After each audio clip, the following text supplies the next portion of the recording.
Good morning and welcome to today's session of Imagine America Radio, our continuing career and technical education webinar series. My name is Lee Doubleday and I am the Director of Operations here at the Imagine America Foundation. I'm excited about today's topic, Nurses Make a Difference in Nursing Careers with Rasmussen University. Rasmussen University is an institution of higher learning dedicated to global enrichment and meeting the evolving needs of the diverse communities that they service. With an emphasis on innovative programs, dynamic curriculum, and general education skills, they are committed to being a pioneer in the field of career-focused education. Rasmussen University is also a new partner of the Imagine America Foundation, so your students can apply for a scholarship to go to Rasmussen University through our foundation. If you'd like more information on our scholarship programs and how your students can apply, either contact me after this presentation or visit our website, which is www.imagine-america.org. But since our beginning in 1999, Imagine America remains a leading sponsor of scholarship aid to enrolling high school students. However, our country faces a serious shortage in qualified workers. We hear from employers in virtually all sections of the country, desperately looking for qualified employees and especially nurses, so we need to do more. Our partner in today's presentation again is Rasmussen University, and joining us today to discuss in detail the looming nursing shortage and how Rasmussen University is helping meet this need is Dr. Brian Hogan. But before turning the program over to Dr. Hogan, please let me outline today's agenda. Today's session of Imagine America Radio will be 30 minutes maximum, with question and answers at the end of this presentation.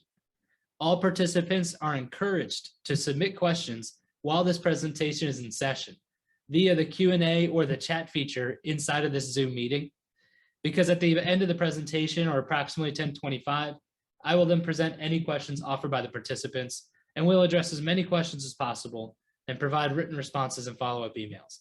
But we will have a hard close at 10:30 a.m.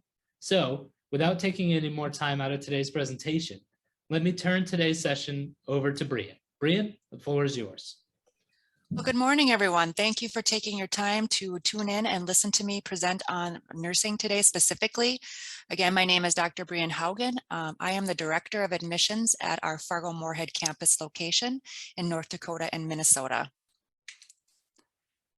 So today, what we're going to cover specifically is communicating the importance of college, the future of jobs in nursing, possible career directions, traits that made to thrive in nursing, education options, Rasmussen University specifically, Imagine America, and again, like Lee said, we'll end with some questions and answers. So first and foremost, communicating the importance of college. So both of these graphs show the difference between having a less than a high school diploma all the way through a bachelor's degree. So on the left, you'll see that the median weekly earnings based on a study in 2020, or excuse me, Bureau of Labor Statistics, if you had less than a high school diploma, it's $618. But as you see, as you increase education, one can start earning more throughout for weekly earnings, over doubling once you get to the bachelor's level point. Also, on the right side, with the unemployment rates based on 2020 numbers, if you look and see if you have less than a high school diploma or down to a bachelor's degree, it significantly reduces your percentage of not having a job or being employed. So what employers are also looking for are not only just cognitive skills, but they're also looking for other skills in their employees. They want to have strong communication, critical thinking skills, digital fluency, ethics, professional responsibility, the ability to work with teams and a diverse workforce, and information literacy. So specifically with healthcare trends, projected job growth based on, again, the Bureau of Labor Statistics from 2020 to 2030, all occupations are projected to increase 7.7%. However, if you look at healthcare occupations, this is a 16% or 2.6 million new jobs projected. So this is great, and the pandemic has not also increased these percentages. So with nursing, there's a lot of different areas one could go into if they go into this field. It's nice with the nursing field too. It's very much laddered. So a student could start with a practical nursing degree if they wanted, which is typically usually a diploma level. And then they can also go into the ADN or the registered nurse field and look at the career options just at that level with medical, surgical, intensive care. There's a long list here. You can read labor delivery, oncology, many different areas they can go into. So if they're interested in something specific too, it's kind of a great thing that they can specialize in that. If they want to go on after their ADN or the bachelor's in nursing as well, can also in that level of careers, they can go on and go to their master's of science in nursing. And this also opens up more career options for them. Nursing case manager, a nurse practitioner, there's many options too. And nurses just don't work in hospitals and clinics. They're also needed at camps and schools, military. They're used even in insurance companies or long-care term facilities, correctional facilities, private nursing, and then even nurse educator. All of our nursing educators at Rasmussen are all nurses themselves. So there's lots of different options that one can go into. And they can also move around too into different areas if there's something. It's great about nursing field, they can build experience.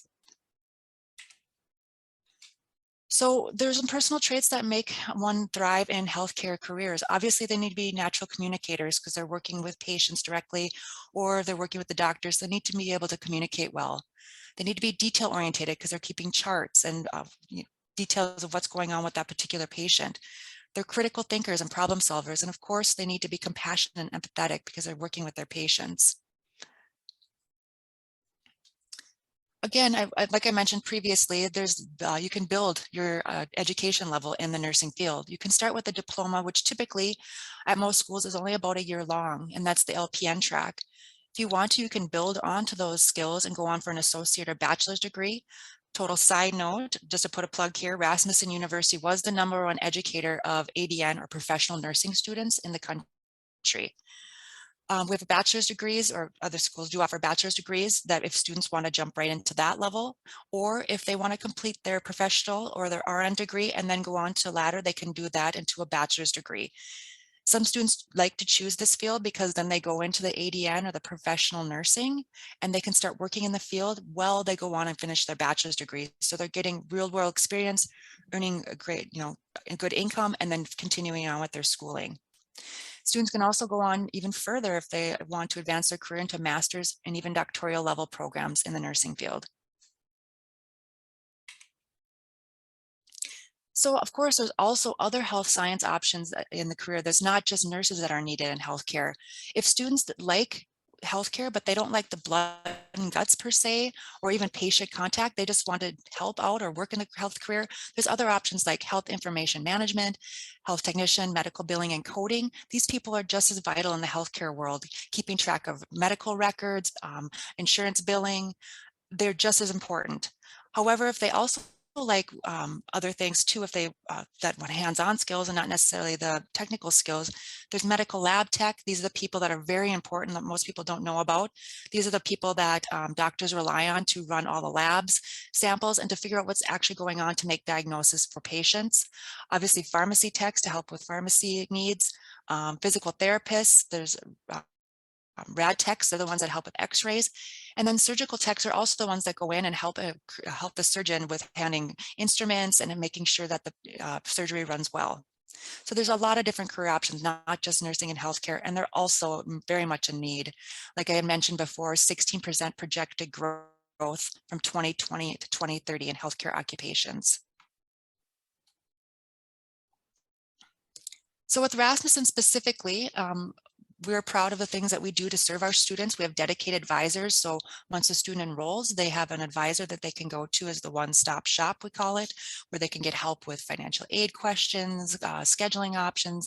If they need help with tutoring, all these great things, they have an advisor to go to help them.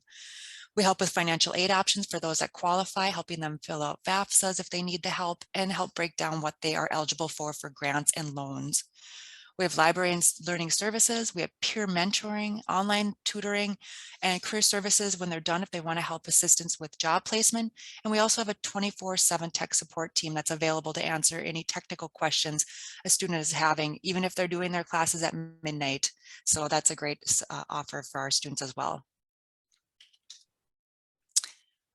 We are at Rasmussen. We were founded in 1900. We have 20 years of online education.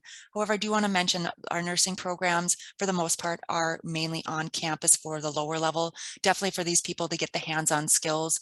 They're usually, the classes are at our campus sites and then out in the career or out in the community at clinical sites. So yes, they might have some online classes, but it's very vital for these students to be in the classroom with the nurse educators at the clinical sites to learn these hands-on skills. Besides nursing, we have 50 plus programs in 7 different areas of study. We also have, like I'd already mentioned, nursing and health sciences, but we have business, justice study classes, education, technology, and design. We have 23 campuses all across the US and online nationally. Like I mentioned, I'm up in Fargo-Moorhead, which we have a campus on the North Dakota side of the river and the Minnesota side of the river. We are accredited by the Higher Learning Commission, regionally accredited, I should add as well. If you would like more information on that, you can also check out their website on accreditation. So Imagine America, like Lee mentioned earlier, is offering up to $1,000 scholarship. This is a great opportunity for any 2022 high school graduate with a GPA of 2.5 or above to apply. Here's how you can apply. They can go and use the mobile app at the Imagine American Foundation mobile app, or here's the website that they can also check out if they want more information and to apply. So with that, I will open it up for questions and answers. If anybody would have a question for me. Okay, we are now going to open this up for the Q&A portion of our presentation. So if you have a question for Brian, please indicate so on the Q&A using the Q&A feature. I've also thrown up a poll question if you would like somebody from Rasmussen to provide information like this to classrooms of students, or even hold an assembly at your high school, or provide more material to you on their programs, or attend your career fairs. Let us know in the poll so that we know who to reach out to once this is over. Okay, Brian, first question. This person wants to know, many times we hear this called laddering, where a student may be on the fence of whether or not they want to get into healthcare professions. And so maybe they start out with a nursing, either a diploma or an associate's program, and then they have the ability to move into a bachelor's degree program or become an RN within Rasmussen University. Is that correct? That is correct. And the nice thing about our programs, when we say laddering, they fully ladder. So meaning the diploma program, all of those classes block transfer into an associate, all the associates go into a bachelor's. So they're truly not taking any other classes outside that credential, but can build on their experience in their education as they move up in their career. And can you mention your accreditation again? Because I think that's very important. Yes, great. We are regionally accredited. There is a difference between national and regional accreditation. Some people will hear national and think that, well, with national, that seems better. But however, no, do your research. Regional accreditation is specifically held to different standards. These are schools that are a lot of like your state schools, like Minnesota State University, North Dakota State University. Rasmussen's very proud to be regionally accredited. And that also means that your students are eligible for federal financial aid, so they can apply for the FAFSA in order to attend Rasmussen. Is that right? That is correct for Pell Grants and Stafford loans. Also, it makes it easier for transfer of credit. So however, we don't like to lose students, but it's easier if they do want to go somewhere else to transfer their credits. And those credits potentially could transfer in as well, right? I mean, if a counselor knows somebody that went to a community college or something like that and wanted to transfer credits in, it works that way too, yeah? Yes, that's correct. We're very aggressive about our transfer credits too. So we always want to give credit to what students have already completed as much as we can, and to save cost and then also time on completing their degree. And how many campuses do you have in Minnesota? I believe we have 7 physical locations in Minnesota. We're actually looking at building a new one now too, between Blaine and Brooklyn Park. So that's going to be great, and like an Anoka location. So yeah. So we're great to serve the communities too that we are also in, not just online. So I was going to ask if you have housing, but I'm guessing with that many campuses in the state, you don't really have that issue, right? No, we don't offer housing options. However, we can assist with job or apartment searching. Oh, okay. Yeah. Yeah, that's good to know.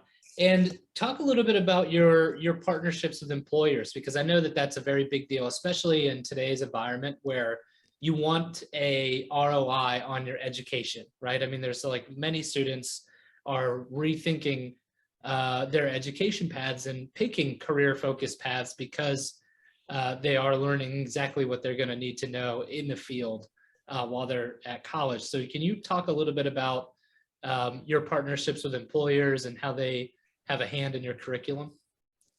Yes, that's correct. We do have a lot of different corporate partnerships within our communities that we serve. Like I had mentioned, a lot of major healthcare facilities.